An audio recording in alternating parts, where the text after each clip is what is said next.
मालेगावातील कसबाचे पट्ट्यातील सगळ्यात मोठा पारंपरिक आगमन सोहळा म्हणजे चौथा मंडळाचं पार पाडलं बरं का मंडळी.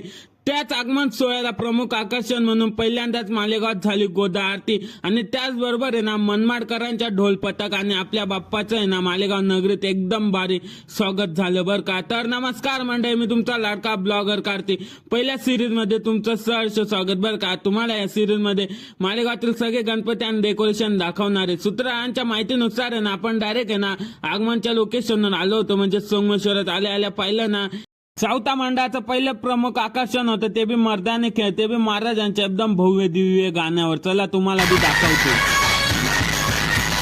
प्रमुख आकर्षण पाहून ना दुसरं प्रमुख आकर्षण पाहायला जात होतो, पण या डीजेचा आवाज इतका खतरनाक येत होता बरं का मंडळी. आवाज ऐकायसाठी तुम्हाला एकदा तरी मालेगाव यावंच लागतं. मग दुसरा प्रमुख आकर्षण पाहिला म्हणजे हमदन.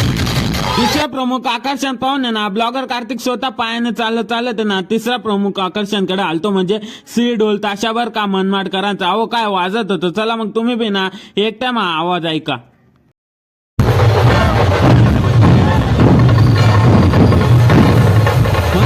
मनमाडकरांच्या ढोल पथकाचा आवाज कमेंट मध्ये नक्की सांगा बरं का. त्यात ना आपण लगेच ना चौथा मंडळाच्या गणरायाचं दर्शन घ्यायला आलतो. वास्तविक दर्शन घेतलं, लगेच सूत्रांकडनं कळलं की आजची गोदा आरती ना म्हणजे दत्त मंदिराकडे होणार होती. लगेच थोड्या टायमात ना गणपती बी आला आणि डायरेक्ट ना गोदा आरतीला एकदम दणक्यात सुरुवात झाली बरं का. चला मग तुम्ही ना गोदा आरती मस्तपैकी पहा.